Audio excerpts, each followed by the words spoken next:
Okay, y'all, so I know I have to keep an easy pace on my channel due to the subjects that I speak about, so I keep it a good pace, but I always have fire things that I want to talk about. And the minute that I start to do so, my videos start to get blocked in other countries, or they get blocked from copyright issues. And what I think is so weird here is it says okay, so this is another video I just uploaded, but it's not showing on my channel because it only took a couple seconds for YouTube to block it on a copyright strike. And I was just thinking, like, was it the algorithms that found it so quick? Because I doubt it. Usually the algorithms help me out, even if you inverts get mad. And when you click on the video I put, watch, it says one view, and that one view disliked it. And I'm pretty sure that's what got the attention of the algorithms to strike me on a copyright.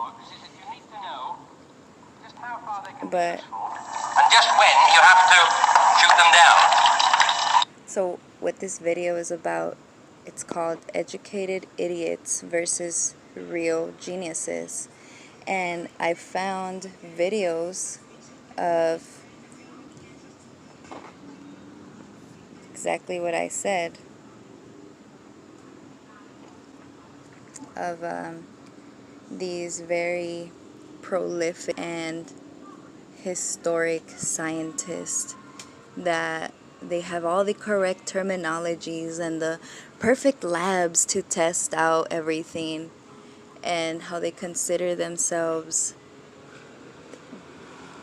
scientists and that they discover things, but half of the things that they're talking about already come from scientists that are in poor, impoverished countries that might not have the telecommunications and radios and TV shows to be able to put the spotlight on them. But these frauds, what they do is they go around stealing ideas of genuine, real geniuses, and since they have the backup, they have the support, as soon as they put the idea out there, it looks like they are the original one, but that's not what it is. And what I did is I gathered these scientists that to me are educated idiots versus real geniuses, which are impoverished children that basically figure out the same thing that these scientists are spewing about.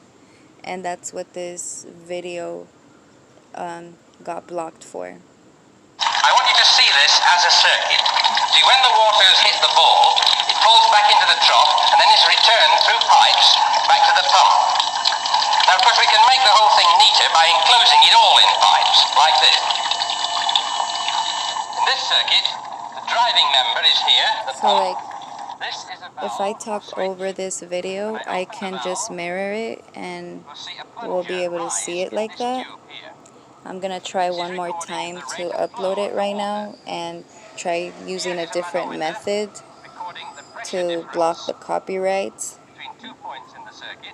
And if that doesn't work, then I'm gonna have to do it like this, talking over it and saying all this whatever I want.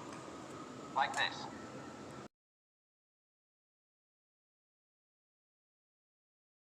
Ask, of course, what an electrical engineer is doing dabbling in hydraulics anyway.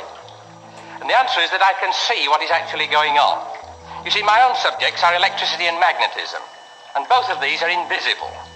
I'm trying to make a model of what might actually go on in a magnetic circuit, which behaves in exactly the same way as this water circuit. In other words, I'm trying to make the invisible visible. Now, the thing about analogues is that you need to know just how far they can be useful and just when you have to shoot them down. I want you to see this as a circuit. See, when the water has hit the ball, it falls back into the trough and then is returned through pipes back to the pump. Now, of course, we can make the whole thing neater by enclosing it all in pipes, like this. In this circuit, the driving member is here, the pump. This is a valve or switch. When I open the valve, you will see a plunger rise in this tube here. This is recording the rate of flow of the water. Here is a manometer recording the pressure difference between 2 points in the circuit. The manometer is connected in here and in here so that it measures the pressure in this piece of pipe there.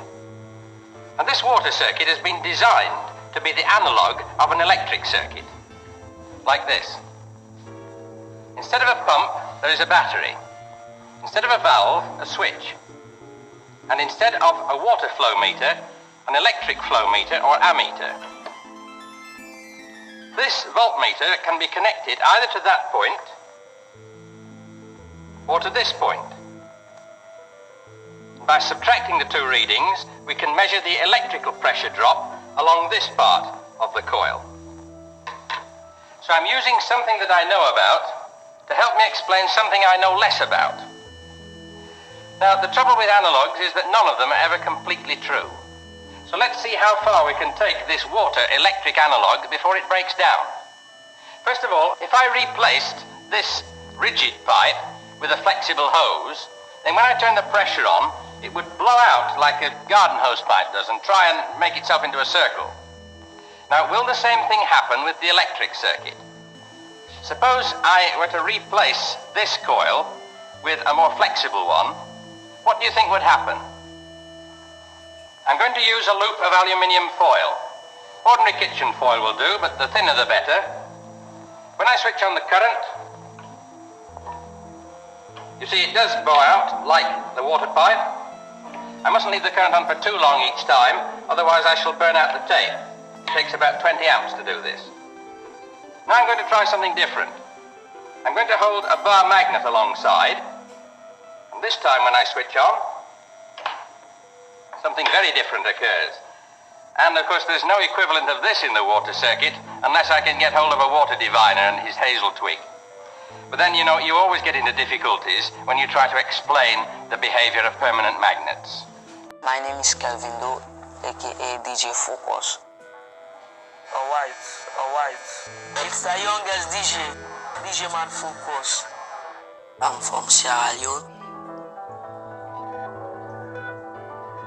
And I love inventing. Kelvin is extraordinarily talented. He literally goes to trash cans, finds broken electronic parts in the garbage, and makes stuff on his own. He's taught himself how to do incredibly intricate things with very, very little resources. In Sierra Leone, we have not too much electricity. Lights will come once in a week, and the rest of the month dark. So I made my own battery to power lights in people's houses. Kelvin represents learn by making. He takes a part, looks at it, tries to reverse engineer it. I made my own FM radio transmitter. He made his own FM station because he wanted to give voice to the youth. He made his own generator because he needed it. The generator supply current to the radio station. This is the capacitor, and this is the spark plug. This trip is his first time leaving his family's home. This is his first time leaving Sierra Leone, and it's tough, but it's an opportunity to create the future that he wants to live in. If we have a radio station in my community, the people can be able to debate about issues affecting our community and Sierra Leone as a whole. I'll tell you what I mean. I'm going to use two bar magnets, and first of all, I place them with like poles opposite. So of course, they repel each other. If I put a bit of steel now on the pole of that magnet, I don't change the polarity of it by just doing that. If that was a north pole before, then the outside of the steel will still be a north pole, and so it should still repel the other magnet, shouldn't it? Surprise, surprise. Now in that condition, both magnets are pulling on the steel outwards. They're trying to split it in half. Let's give them the opportunity to do that by making it a double piece of steel. Now when I release my fingers, will they in fact succeed in pulling it in half? They do. Now here's a situation, isn't it? In that condition, they just don't want to know each other. But with only a single piece of steel, both magnets are quite happy to attach themselves to it. I told you permanent magnets were going to be difficult, but believe me, there's worse to follow. Just plug these in here. Mastering quantum physics is impressive on its own, but what's most remarkable about Carson Hui Yu As the second derivative of position with respect to time. is that he's only 14, and he's graduating from Texas Christian University today, their youngest graduate ever. I was 10 graduating high school, so it's really the only thing that I could do. It's not like I could stay at home for 8 years just doing nothing. His mom, Claretta, says she realized Carson was pretty special when he was just a toddler. Around age 3, he loved math, and he asked me if he could learn calculus, and I thought, She homeschooled Carson until he was 5, when she knew he needed more. So she took me to a public school, and they said that I was way too advanced. I ended up going to a high school, private high school. A 5-year-old in 8th grade. After that, I didn't skip anything and graduated at 10 years old. That 10-year-old boy... Suppose I take an unmagnetized steel ball and an unmagnetized bit of steel. I'm going to put the steel ball on the magnet pole. As I approach it and touch it with the unmagnetized bit, I can always succeed in bringing the ball away with the unmagnetized piece. If I put a bit of cardboard in between magnet and ball to begin with, you can actually see the ball jump away from the magnet.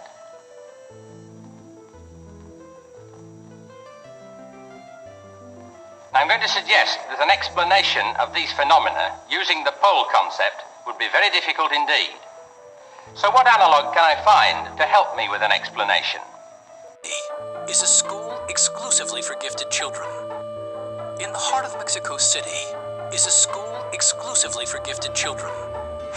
And at the heart of that school is a gifted 16-year-old prodigy named Daphne Amazon. Quiero asegurarme de que los niños sobredotados no sean discriminados ni sus talentos desperdiciados.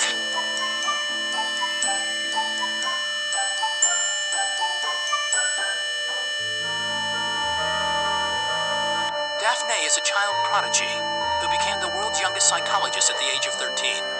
And Forbes magazine named her one of Mexico's most powerful women.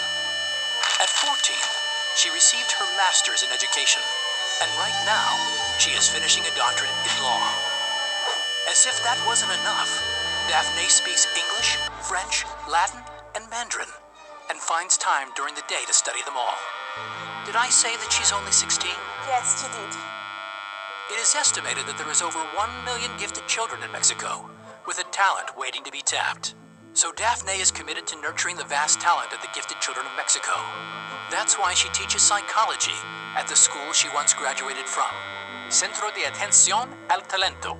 En una escuela convencional es muy común que estos niños sean mal diagnosticados con trastorno de déficit de atención e hiperactividad. Ya voy tarde a mi clase de pintura.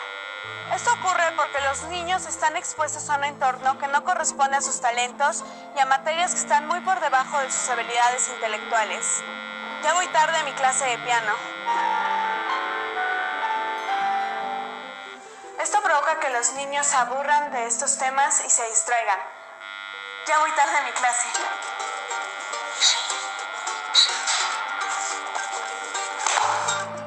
Es por eso que contamos con un programa multidisciplinario que es impartido por maestros sobredotados. I'm going to use an analog of a magnetic circuit. This is an iron ring, and it carries two coils, a large primary coil and a smaller secondary coil connected to an ammeter.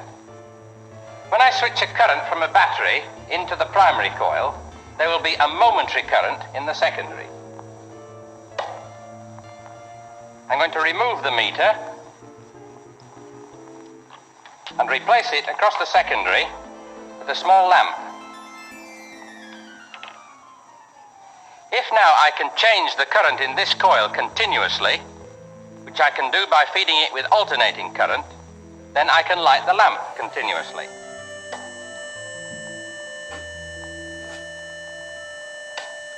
It seems as if the iron ring is acting as a sort of transmitter of something or other between this coil and that one. And we call this something a magnetic flux. Now let's see what will happen if we take the iron ring away entirely. Now with the secondary coil in the same position as before, I switch on the AC as before, and now the lamp does not light. For example, there's this science whiz kid who knows the entire periodic table like the back of his hand. Fluor, neón, sodio, magnesio, aluminio, silicio, fósforo, azufre. Or this kid with a sharp memory that allows him to memorize every bone in the human body. Tibia, peroné. There is this 6-year-old kid presenting on an interesting subject. Estoy presentando acerca del caos en el cuerpo humano. El caos es una forma particular de decirle al orden que la humanidad no podía entender. Un untrio, flerobio, un umpentio, livermorio, un unseptio y un unoctio. Nuestro mayor objetivo es frenar la fuga de cerebros del país. Queremos que el día de mañana esta generación decida quedarse aquí para llevar a México por la vía del progreso.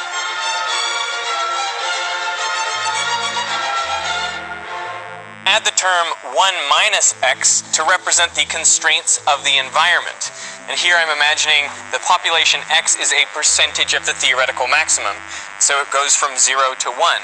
And as it approaches that maximum, then this term goes to 0, and that constrains the population.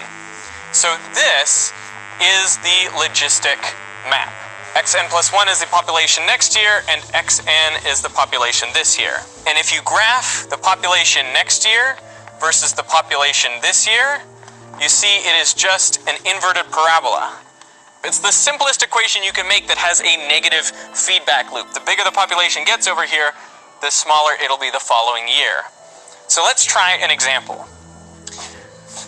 Let's say we're dealing with a particularly active group of rabbits, so R equals 2.6. And then let's pick a starting population of 40% of the maximum, so 0.4, and then times 1 minus 0.4, and we get 0.624. Okay, so the population increased in the first year, but what we're really interested in is the long-term behavior of this population.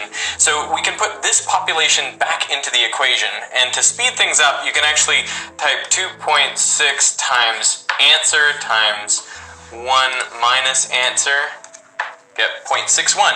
So the population dropped a little.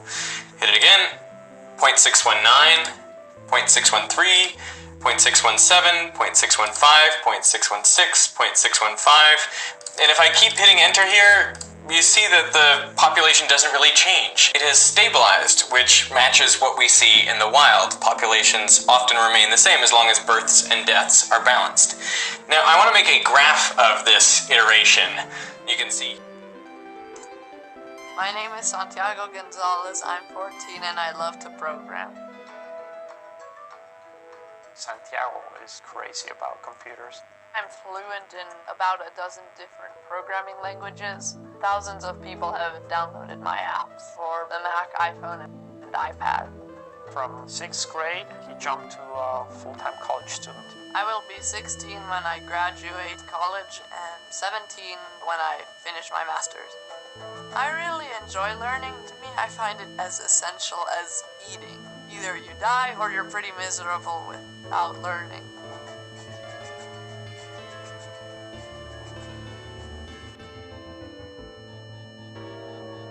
I generally wake up at 5:30.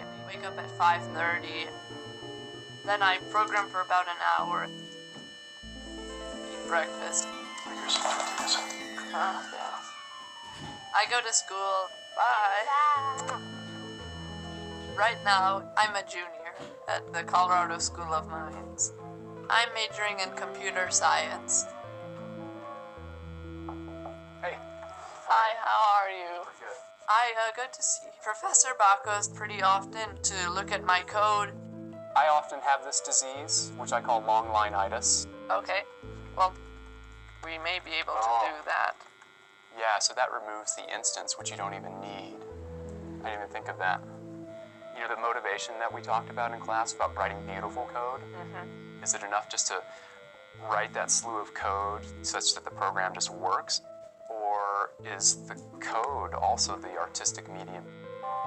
Beautiful code is short and concise, so if you were to give that code to another programmer, they would say, oh, that's well-written code. It's much like if you're writing a poem. Right now here, this is Objective-C. It's what iPhone, iPad, and Mac use for programming. I've created about 15 apps for both the Mac, iPhone, and iPad. Sometimes when I go to sleep, I'm stuck with an annoying bug that I can't fix. And in my dreams, I see myself programming. And when I wake up, I have figured out the solution. Santiago is not just a machine that excels at absorbing information and applying that information. He actually is transforming that information and empowering himself to create those things that he wants to create. One of the main reasons I started developing apps was to help people achieve something they wanted to do, such as decorate a Christmas tree or maybe play checkers with a very nice user interface. Santiago is very old in some ways and very young in others. Sometimes you forget that you're talking to a 14-year-old, but sometimes he seems to be even younger than that. He couldn't care less about what he's wearing or girls. No, I'm not interested in having a girlfriend at all. I find that it's a tremendous waste of time. Tell me how.